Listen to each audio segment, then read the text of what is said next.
Hello friends, എല്ലാവർക്കും Sunitha kitchen ബ്ലോഗിലേക്ക് സ്വാഗതം. ഇന്ന് എല്ലാ വീട്ടമ്മമാർക്കും ഉപകാരപ്പെടുന്ന കുറച്ച് നല്ല നല്ല ടിപ്സുകളായിട്ടാണ് വന്നിരിക്കുന്നത്. അപ്പോൾ നിങ്ങളെല്ലാവരും വീഡിയോ സ്കിപ്പ് ചെയ്യാതെ കാണണം. വീഡിയോ കണ്ടുകൊണ്ടിരിക്കുമ്പോൾ ഇഷ്ടപ്പെടുകയാണെങ്കിൽ എൻ്റെ ചാനലൊന്ന് സബ്സ്ക്രൈബ് ചെയ്ത് സപ്പോർട്ട് ചെയ്യണേ. ഇതുവരെ എന്നെ സപ്പോർട്ട് ചെയ്ത എൻ്റെ എല്ലാ കൂട്ടുകാർക്കും ഒരുപാട് നന്ദിയുണ്ട്. ഇനിയും എല്ലാവരും എന്നെ സപ്പോർട്ട് ചെയ്യണേ. അപ്പോൾ നമുക്ക് വീഡിയോയിലേക്ക് കടന്നാലോ. അപ്പോൾ ഇന്നത്തെ ആദ്യത്തെ ടിപ്സ് ഒന്ന് കണ്ടാലോ. നമ്മൾ ഇതുപോലെയൊക്കെ പാക്കറ്റിലുള്ള മുളക് പൊടി മല്ലിപ്പൊടിയൊക്കെ വാങ്ങിക്കുമ്പോൾ നമ്മൾ ഉപയോഗിച്ച ശേഷം ഇതുപോലെ ബക്കറ്റിലാക്കി വെക്കുകയാണെങ്കിൽ അത് നമ്മൾ ഓർമ്മിക്കാതെ എടുക്കുമ്പോൾ തന്നെ അത് കളഞ്ഞു പോകാറുണ്ട്. അങ്ങനെ വരാതിരിക്കാൻ വേണ്ടി നമുക്ക് എളുപ്പം ചെയ്യാൻ പറ്റിയ ടിപ്സാണ് കേട്ടോ. ആദ്യം നമുക്ക് അതിൻ്റെ എയറൊക്കെ ഒന്ന് നല്ലതുപോലെ കളഞ്ഞെടുക്കണം. അതിനുശേഷം നമ്മൾ ആ പൊട്ടിച്ച ഭാഗം ഒന്ന് ഇതുപോലെ ഒന്ന് മടക്കിയെടുക്കാം.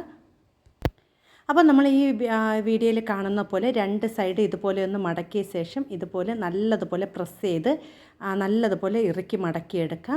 അതിനുശേഷം നമ്മൾ തലയിലൊക്കെ വയ്ക്കുന്ന സ്ലൈഡില്ലേ, ഇതുപോലത്തെ പൂ വയ്ക്കാനും അല്ലാതെയൊക്കെ വയ്ക്കാൻ ഉപയോഗിക്കുന്ന സ്ലൈഡൊന്ന് എടുത്ത് ഇതുപോലെ ഒന്ന് കുത്തി വയ്ക്കുകയാണെങ്കിൽ നമുക്ക് ഇത് എത്ര നാളായാലും അത് ഒട്ടും തന്നെ പൂത്തു പോവാതെയും ഇല്ലാതാവാതെയും നമുക്ക് സൂക്ഷിക്കാൻ പറ്റും കേട്ടോ. അപ്പോൾ ഞാൻ ഇതുപോലെ രണ്ട് സൈഡിലായിട്ട് നമ്മൾ ഇതുപോലെ ഒന്ന് എടുത്ത് വയ്ക്കുകയാണ് കേട്ടോ. ഇനി നമ്മൾ എത്ര തന്നെ നമ്മളെ കയ്യിൽ നിന്ന് വീണാലും അല്ലെങ്കിൽ തട്ടിയാലും ഒട്ടും തന്നെ അതിൻ്റെ ആ ഒരു മുളക് പൊടിയോ മല്ലിപ്പൊടിയോ ഒന്നും പുറത്ത് പോവില്ല കേട്ടോ. അപ്പോൾ നിങ്ങളെല്ലാവരും ഈ ഒരു ടിപ്സ് ഒന്ന് ചെയ്ത് നോക്കണം. നല്ലൊരു ടിപ്സാണ് കേട്ടോ. അതുമാത്രമല്ല, ഈ ഒരു സ്ലൈഡ് കൊണ്ട് ഇനിയും ടിപ്സുകളുണ്ട് കേട്ടോ. നമ്മൾ ഈ പഠിക്കാനൊക്കെ ഉപയോഗിക്കുന്ന ബുക്കുകൾ പഠിച്ച ശേഷം നമുക്ക് ആ ഒരു എത്ര ഭാഗം വരെയാണ് നമ്മൾ പഠിച്ചതെന്ന് നമുക്ക് പിറ്റേന്ന് അറിയാൻ വേണ്ടി നമ്മൾ ഈ ഒരു പഠിച്ച അതേവരെയുള്ള ഭാഗത്ത് ഇതുപോലെ ഒരു സ്ലൈഡ് നമ്മൾ ഇതുപോലെ കുത്തി വയ്ക്കുകയാണെങ്കിൽ നമുക്ക് പിറ്റേന്ന് ആ ഒരു പഠിക്കാൻ എടുക്കുമ്പോൾ തന്നെ നമുക്ക് ആ ഏത് ഭാഗം വരെയാണ് നമുക്ക് പഠിച്ചതെന്ന് നമുക്ക് മനസ്സിലാക്കാൻ പറ്റും കേട്ടോ. അപ്പോൾ ഇതുപോലെ എല്ലാവരും ഒന്ന് ചെയ്ത് നോക്കണം. പഠിക്കുന്ന കുട്ടികളൊക്കെ വീട്ടിലുണ്ടെങ്കിൽ ഇതുപോലെയൊക്കെ ഒന്ന് ചെയ്യുകയാണെങ്കിൽ നമുക്ക് എളുപ്പത്തിൽ തന്നെ നമുക്ക് ആ ഒരു പേജ് എടുക്കാനൊക്കെ പറ്റും കേട്ടോ. അപ്പോൾ എല്ലാവരും ഈ ഒരു ടിപ്സ് ഒന്ന് ചെയ്ത് നോക്കണം കേട്ടോ. അപ്പോൾ നിങ്ങൾക്ക് ഏതെങ്കിലും ഒരു ടിപ്സ് ഇഷ്ടപ്പെടുകയാണെങ്കിൽ ഒന്ന് ലൈക്ക് ചെയ്ത് സപ്പോർട്ട് ചെയ്യണേ. അപ്പോൾ ഇനി കേക്ക് ഉണ്ടാക്കുന്നവർക്ക് വേണ്ടിയുള്ളൊരു ടിപ്സാണ് കേട്ടോ. നമ്മൾ ഇതുപോലെയൊക്കെ ബോട്ടിൽ വാങ്ങിച്ച് വെള്ളമൊക്കെ കുടിച്ച ശേഷം കളയുകയാണല്ലോ ചെയ്യുന്നത്. അപ്പോൾ ഇനി ഒരിക്കലും അങ്ങനെ ചെയ്യല്ല കേട്ടോ. ഇതുപോലത്തെ ബോട്ടിൽ കൊണ്ട് പല ഉപയോഗങ്ങളുണ്ട് കേട്ടോ. ഇന്നത്തെ അതിലൊരു ഉപയോഗമാണ് നമ്മൾ കേക്കൊക്കെ ഉണ്ടാക്കുന്നവർക്ക് വേണ്ടിയുള്ള ഒരു ഉപയോഗമാണ് കേട്ടോ. നമ്മൾ കേക്കൊക്കെ നനയ്ക്കാൻ വേണ്ടി ഷുഗർ സിറപ്പ് തയ്യാറാക്കാറുണ്ടല്ലോ. അപ്പോൾ അതൊക്കെ നമ്മൾ ബോട്ടിലാക്കാൻ വേണ്ടി നമ്മൾ കടയിൽ നിന്നൊക്കെ വില കൊടുത്ത് ബോട്ടുകൾ വാങ്ങിക്കാറുണ്ട്. അപ്പോൾ ഇനി അങ്ങനെയൊന്നും ചെയ്യണ്ട കേട്ടോ. അതിന് വേണ്ടി നമുക്ക് ഇതുപോലത്തെ ഒരു ചെറിയ കുപ്പി എടുക്കാം. അതിനുശേഷം ആ ഒരു അടപ്പിലേക്ക് ഇതുപോലെ ചെറിയ ഹോൾസാക്കി ഇട്ട് കൊടുക്കുക കേട്ടോ. അപ്പം ഞാൻ ഇതുപോലത്തെ ഒരു ഹോൾ ഇടാൻ വേണ്ടി വലിയൊരു പിന്നാണ് എടുത്തിരിക്കുന്നത്. അതിനെ ഒന്ന് ചൂടാക്കിയ ശേഷമാണ് ഞാൻ അടപ്പിലേക്ക് ഹോൾ ഇട്ട് കൊടുക്കുന്നത് കേട്ടോ. നമുക്ക് അങ്ങനെ ചെയ്യുകയാണെങ്കിൽ നമുക്ക് പെട്ടെന്ന് തന്നെ നിറയെ ഹോൾ ഇട്ട് കൊടുക്കാൻ പറ്റും. അപ്പം ഞാൻ ഇവിടെ കുപ്പിയുടെ അടപ്പിലേക്ക് എല്ലായിടത്തും നിറയെ ഹോൾ ഇട്ട് കൊടുത്തിട്ടുണ്ട്. അപ്പോൾ ഞാൻ ഇവിടെ കുഞ്ഞു ഹോളാണ് ഇട്ട് കൊടുത്തിരിക്കുന്നത് കേട്ടോ. അതാകുമ്പോൾ നമുക്ക് ആവശ്യത്തിന് വെള്ളം ആ കുപ്പിയിൽ നിന്ന് കിട്ടുള്ളൂ കേട്ടോ. അപ്പോൾ കേട്ടോ, നിങ്ങൾക്ക് കാണുമ്പോൾ തന്നെ അറിയാം ചെറിയ ഹോൾസാണ് ഇട്ട് കൊടുത്തിരിക്കുന്നത്. ഇനി നമുക്ക് ഈ ഒരു കുപ്പിയിലേക്ക് നമുക്ക് ഷുഗർ സിറപ്പ്, നമ്മൾ കേക്ക് ഉണ്ടാക്കുമ്പോൾ ഷുഗർ സിറപ്പ് എടുക്കാം. ഇപ്പം ഞാൻ കാണിക്കുന്നത് വെള്ളമാണ് എടുത്തിരിക്കുന്നത്. ആ ഒരു വെള്ളം എടുത്ത ശേഷം നമ്മളൊന്ന് മൂടി കൊണ്ട് അടച്ച ശേഷം കണ്ടോ, നമ്മളിപ്പോൾ കേക്കിൽ ചെയ്യുന്നതിന് പകരം ഞാൻ ഇവിടെ കാണിക്കുകയാണ്. നമ്മൾ കേക്കിലൊക്കെ ചെയ്യുകയാണെങ്കിൽ നമ്മൾ പുറത്തൊന്നും ആവാതെ തന്നെ നമുക്കിതുപോലെ ഷുഗർ സിറപ്പൊക്കെ കൊണ്ട് നനയ്ക്കാൻ പറ്റും കേട്ടോ. അപ്പോൾ എല്ലാവരും ഒന്ന് ട്രൈ ചെയ്യണേ. ഇനി അടുത്ത ടിപ്സ് ഒന്ന് കണ്ടാലോ. മഴക്കാലമൊക്കെ വരുമ്പോൾ നമ്മൾ കടയിൽ നിന്ന് വാങ്ങിക്കുന്ന മല്ലിയിലയും അതുപോലെ തന്നെ പുതിന ഇലയൊക്കെ 2-3 ദിവസം ആകുമ്പോൾ തന്നെ നല്ലതുപോലെ അഴുകി ഇല്ലാതായി പോകാറുണ്ട്. അപ്പോൾ നമുക്ക് ഈ മഴക്കാലത്തൊക്കെ നമുക്ക് ഈ മല്ലിയിലയും പുതിനയിലൊക്കെ എങ്ങനെയാണ് നമുക്ക് കൂടുതൽ നാൾ സൂക്ഷിക്കാൻ പറ്റുന്ന ഒരു വീഡിയോ ആയിട്ടാണ് വന്നിരിക്കുന്നത്. അപ്പം നമ്മളിപ്പോൾ മല്ലിയിലയും പുതിനയിലയൊക്കെ വാങ്ങിക്കുമ്പോൾ ഈ ഒരു കോലത്തിലാണ് കേട്ടോ ഇപ്പോഴും കടയിൽ നിന്നൊക്കെ കിട്ടുന്നത്. അപ്പോൾ ഞാൻ അതിൻ്റെ ആ ഒരു പഴുത്ത ഇലയും അതുപോലെ തന്നെ കേടായ ഇലകളൊക്കെ ഒന്ന് മാറ്റിയെടുക്കുകയാണ്.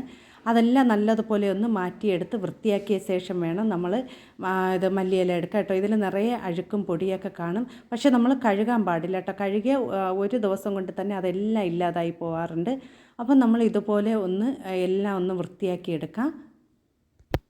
അപ്പോൾ അഴുക്കും പൊടിയെല്ലാം ഉണ്ടെങ്കിൽ ഒന്ന് മാറ്റി കൊടുത്ത ശേഷം നമുക്കിതിനെ ഒന്ന് ചെറിയ കഷ്ണങ്ങളാക്കി ഒന്ന് കട്ട് ചെയ്തെടുക്കാം. അപ്പോൾ ഞാൻ ഇവിടെ ഇതെല്ലാം ഒന്ന് എടുത്തിട്ടുണ്ട്. ഇനി ഒരു കത്രിക ഉപയോഗിച്ച് ഇതിനെ ചെറുതായിട്ടൊന്ന് കട്ട് ചെയ്തിടണം. അപ്പോൾ ഇത് ചെറുതായിട്ടൊന്ന് കട്ട് ചെയ്ത ശേഷം നമുക്കിതിനെ ഒന്ന് വെയിലത്ത് വെച്ച് ഉണക്കിയെടുക്കണം കേട്ടോ. ഉണക്കുക എന്ന് പറയുമ്പോൾ നല്ലതുപോലെ ഉണക്കമല്ല ചെയ്യേണ്ടത്. നമുക്കൊന്ന് ചെറുതായിട്ട് അതിൻ്റെ ആ ഈർപ്പെല്ലാം ഒന്ന് മാറി കിട്ടുന്നത് വരെ നമുക്ക് ഉണക്കിയെടുക്കണം കേട്ടോ. ഒട്ടും തന്നെ അതിൽ നനവോ ഒന്നും വരാതെ നല്ലതുപോലെ ഒന്ന് ഉണക്കിയെടുക്കണം. അപ്പം നല്ല മഴയാണ്, നമുക്ക് ഉണക്കാൻ പറ്റിയില്ല എന്നുണ്ടെങ്കിൽ ഒന്നും കൊണ്ട് പേടിക്കേണ്ട. ഓവണൊക്കെ ഉണ്ടെങ്കിൽ ഒന്ന് ചെറുതായിട്ടൊന്ന് ഒരു പ്ലേറ്റിൽ വെച്ചൊന്ന് ചൂടാക്കി എടുക്കുകയോ, അതല്ലെങ്കിൽ നമുക്ക് ഈ അടുപ്പിൻ്റെ പുറത്തൊക്കെ ഒരു അലുമിനിയം പ്ലേറ്റ് വെച്ച ശേഷം ഇതിനെ ഒന്ന് എടുത്ത് വെച്ച് ഒന്ന് ചെറുതായിട്ടൊന്ന് ചൂടാക്കി എടുത്താൽ മതി കേട്ടോ. അപ്പോൾ ഇന്നതാ ഇവിടെ നല്ല വെയിലുള്ളത് കൊണ്ട് തന്നെ ഞാൻ വെയിലത്ത് വെച്ച് ഉണക്കിയാണ് എടുക്കുന്നത്. അപ്പോൾ ഒരു 1-2 മണിക്കൂറൊന്ന് നല്ലതുപോലെ വെയിൽ കൊള്ളിപ്പിച്ച ശേഷം നമുക്കെടുത്ത് ഒരു ചെറിയ ബോട്ടിലാക്കി നമ്മൾ ഫ്രിഡ്ജിൽ സൂക്ഷിക്കുകയാണെങ്കിൽ കുറേ നാൾ സൂക്ഷിക്കാൻ പറ്റും കേട്ടോ. ഇനി അടുത്ത ടിപ്സ് ഒന്ന് കണ്ടാലോ. നമ്മൾ ഇതുപോലത്തെയൊക്കെ ഗോൾഡ് കവറിങ്ങിൻ്റെയൊക്കെ ആഭരണങ്ങൾ വാങ്ങിക്കുമ്പോൾ അത് കുറച്ച് ദിവസമാകുമ്പോൾ തന്നെ നല്ലതുപോലെ മങ്ങുകയും ചെയ്യും. പിന്നെ ചെറിയൊരു പച്ച കളറൊക്കെ ആവാറുണ്ട്. അങ്ങനെ വരുമ്പോൾ നമുക്കിത് പുതിയതുപോലെ ആക്കാനുള്ളൊരു നല്ലൊരു ടിപ്സായിട്ടാണ് വന്നിരിക്കുന്നത്. അപ്പം ഞാൻ അതാ ഇവിടെ ഇതുപോലത്തെ 2 വളയും ഇതുപോലത്തെ കൊലുസുമാണ് എടുത്തിരിക്കുന്നത് കേട്ടോ. അപ്പോൾ ഇത് വൃത്തിയാക്കാൻ വേണ്ടി ഞാൻ ഇവിടെ ഒഴിഞ്ഞ ഒരു കോൾഗേറ്റിൻ്റെ കവറാണ് എടുത്തിരിക്കുന്നത്. നമ്മൾ ഉപയോഗിച്ച ശേഷമൊക്കെ നമ്മൾ വലിച്ചെറിയുന്ന ഇതുപോലത്തെ കോൾഗേറ്റിൻ്റെ കവറൊന്ന് കളയണ്ട കേട്ടോ.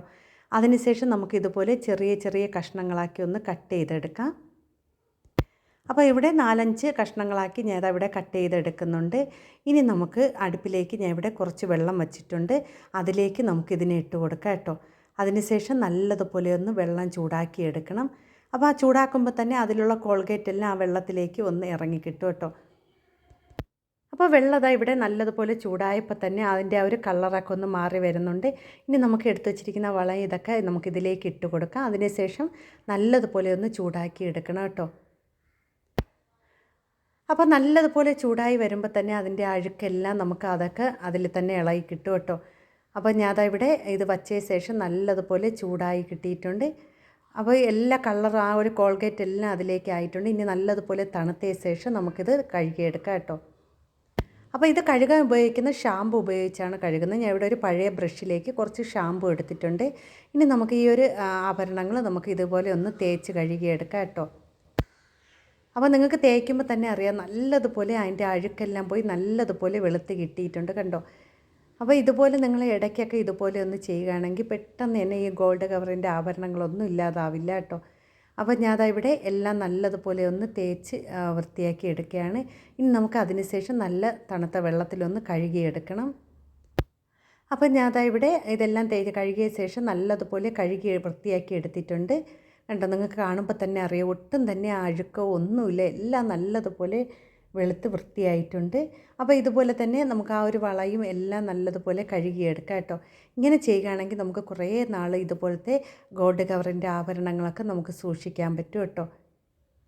അപ്പോൾ ഞാൻ ഇവിടെ എല്ലാം നല്ലതുപോലെ തേച്ച് കഴുകി വൃത്തിയാക്കി എടുത്തിട്ടുണ്ട്. ഇനി നമുക്കിതിനെ തുടച്ച് ഇതുപോലെ ഒന്ന് വൃത്തിയായി ഒരു പോണിയിലോ എന്തെങ്കിലും അടച്ചിടുകയാണെങ്കിൽ നമുക്ക് കുറേ നാൾ ഇതുപോലത്തെ ആഭരണങ്ങൾ സൂക്ഷിക്കാൻ പറ്റും കേട്ടോ.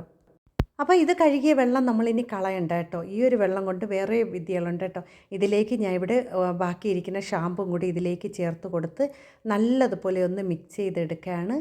അതിനുശേഷം നമുക്ക് എത്ര അഴുക്ക് പിടിച്ച ആ ഒരു ബാത്റൂം ടൈൽസൊക്കെ നമുക്ക് നല്ലതുപോലെ ഇതുകൊണ്ട് കഴുകി വൃത്തിയാക്കി എടുക്കാൻ പറ്റും കേട്ടോ. അപ്പോൾ ഞാൻ ഇവിടെ ഈ ഒരു വെള്ളം ബാത്റൂം ടൈൽസിലൊക്കെ ഒന്ന് ഞാൻ ഒഴിച്ചു കൊടുക്കുകയാണ്.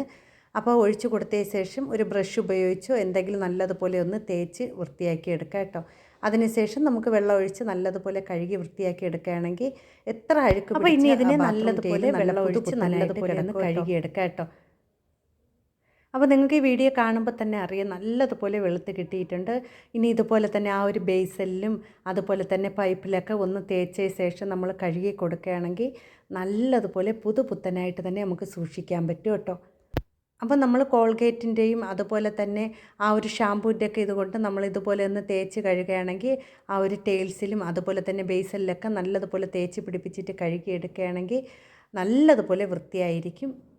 അപ്പോൾ നിങ്ങൾക്ക് ഇന്ന് കാണിച്ച എല്ലാ ടിപ്സുകളും ഇഷ്ടപ്പെട്ടെന്ന് കരുതുന്നു. വീഡിയോ ഇഷ്ടപ്പെട്ടാൽ ലൈക്ക് ചെയ്ത് സപ്പോർട്ട് ചെയ്യണേ.